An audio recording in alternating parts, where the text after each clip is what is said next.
여러분이 믿음으로 응답받아 영광 돌리려면 첫째, 아버지 하나님께서 반드시 응답하심을 굳게 믿어야 합니다. 받았다고 믿으시라 이 말이에요. 그럴 때는 그대로 역사가 된다 이 말입니다. 그리하면 너희에게 그대로 되리라. 즉 내가 아버지 하나님께 구하는 것을 응답해 주셨음을 믿어야 합니다. 내가 응답 받을 수 있을까? 이렇게 의심하거나 믿었다가도 중도에 믿음이 변질되면 응답을 받을 수가 없지요. 야고보서 1장 6절에서 8절에 오직 믿음으로 구하고 조금도 의심하지 말라. 여러분 뭘 구할 때 오직 믿음으로 구하고 조금도 의심하지 말라. 조금도 의심하지 말라. 근데 여러분 기도하고 구하면서 얼마나 의심합니까? 될까 안 될까? 뭐 상황이 어려운데 뭐한데 이러면서 그렇고 의심하고 구하면 그 의심하지 말라. 의심하는 자는 마치 바람에 밀려 요동하는 바닷물결 같으니 이런 사람은 무엇이든지 주께 얻기를 생각하지 말라. 이게 이렇게 믿음 없이 구하는 사람, 또 마음에 두마음 가지고 구하는 사람은 응답 받을 줄 생각지 말라는 거예요. 두 마음을 품어 모든 일에 정함이 없는 자로다 말씀하신 대로입니다. 어떤 기도의 제목을 응답받고자 할 때 원수마귀 사단은 어찌하든 방해하고자 육신의 생각을 불어넣어 의심하게 합니다. 이럴 때 오히려 더욱 굳건한 믿음을 가져야 합니다. 그런데 혹시 여러분 중에 목사님, 저도 그러고 싶지만 제 믿음이 너무 연약합니다 하시는 분이 계십니까? 이런 분들에게도 방법이 있습니다. 바로 권능의 목자를 의지하는 것입니다. 예를 들어 작년 수련회 때 백내장 등 여러 질병을 치료받은 박남순 집사님은 당회장님을 보시고 제 눈을 꼭 치료해 주세요라고 기도했다고 합니다. 그리고 행복한 마음으로 수련회에 가셔서 첫날 교육 때 제가 단에서 해드린 환자를 위한 기도를 받으셨습니다. 어떻게 되었을까요? 기도받은 후에도 형태가 잘 보이지를 않았다고 합니다. 그런데 제가 성도님들 아직 치료되지 않은 것 같은 분들도 자다가 또는 내일 아침에 좋아질 수도 있고 또 점점 좋아질 것이니 걱정하지 마십시오 라고 말씀드렸을 때 그 말씀을 믿으셨다고 합니다. 과연 아침에 일어나니 눈이 잘 보였고 당뇨와 혈압까지 정상이 되었다고 합니다. 박 집사님은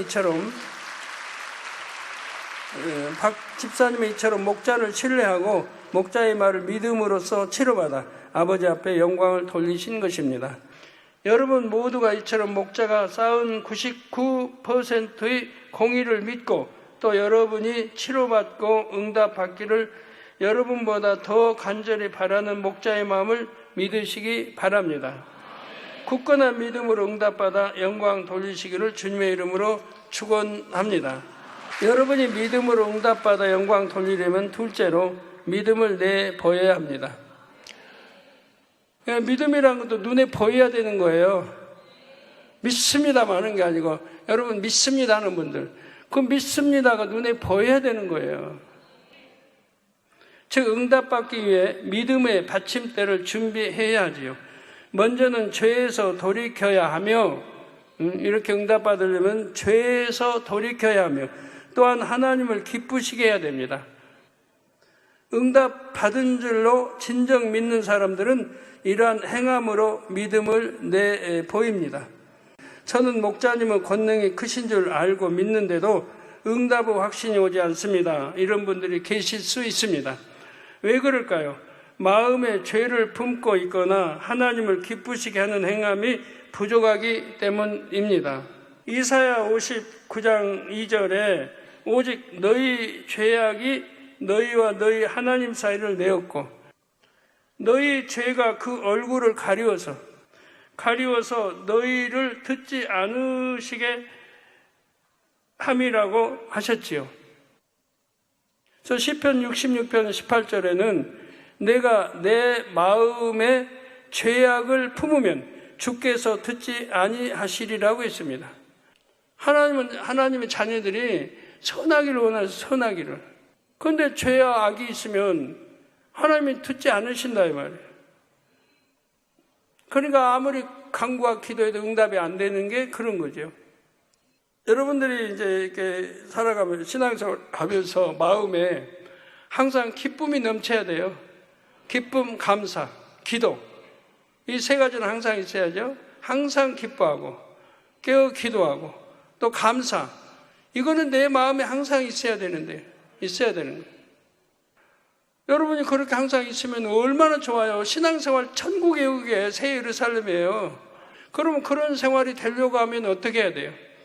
여러분 마음이나 생각 속에 조금 더 염려, 근심, 걱정거리가 오질 않아야죠. 예? 여러분 마음에 염려, 근심, 걱정거리가 오면은 벌써 평안을 잃어버리잖아요. 평안을.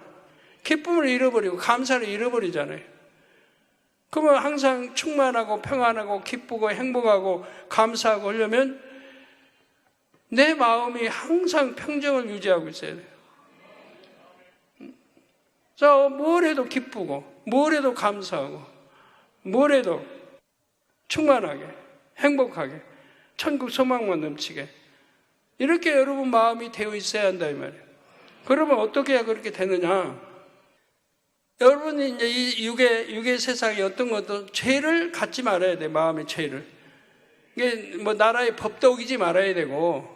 그래서 여러분들이 우리 장로님들 그 명품 장로님들 그리고 훌륭한 장로님 되시려면 마음에 세상 법도 어기지 않고 회사 법도 어기지 않고 내가 있는 질서 안에 어기지 않고 그 이제 영적으로는 아버지 계명 어기지 않고 크든 적든 적더라도 계명을 어기지 않아야 된다 이 말이에요. 누구 판단하고 정죄하고 시시비하고 뭐 거짓말하고 다 계명 어기는 거 아니에요. 십계명 어기고 계명을 어기지 않고 지키고 그런 마음이 여러분 되면 항상 기쁨이 넘치고 행복이 넘치는 거예요. 감사가 넘치고 그러면 마음이 항상 충만한 거예요. 충만한 거예요. 더군다나 이제 단일체에서 기도하잖아요. 그러니까 충만할 수밖에 없죠. 이렇게 충만한 신앙생활 하는 사람들은 어디에 있든 아무리 사망의 음침한 골짜기에 내가 간다 할지라도 주여 아버지 하고 부르짖으면 아버지 바로 오냐 내가 여기 있다고 응답하시는 거예요. 그래서 그러한 신앙생활 여러분이 하면 얼마나 행복하고 즐겁고 기쁘겠습니까? 범사에 감사하죠. 근데 어떤 남자가 여자만 보고도 음욕을 품고 그럼 내 마음에 항상 죄악이 담겨 있잖아요. 간음이 음욕이 간다. 이런 사람은 언제 어떻게 될지 항상 불안해요. 항상 불안해. 아버지 외면하시면 뭐 사단이 가만두질 않아요. 그래서 그런 생활을 하지 않고 정말 항상 기뻐하고 기도하고 감사하는 생활을 하려면은 내 마음이 그렇게 성결돼야 되는 거예요. 아버지 기쁘게 해드리고 내 마음이 조금도 죄악은 품지 않냐고 선 자체만 아버지가 선 자체이고 사랑 자체니까 아버지 그 마음을 닮아서 내가 살아가면 뭐 말할 것도 없어요. 항상 행복하죠. 행복하고 기쁘고 충만하고 범사에 감사하고 기도하는 대로 응답받아서 영광 돌릴 수 있는 겁니다.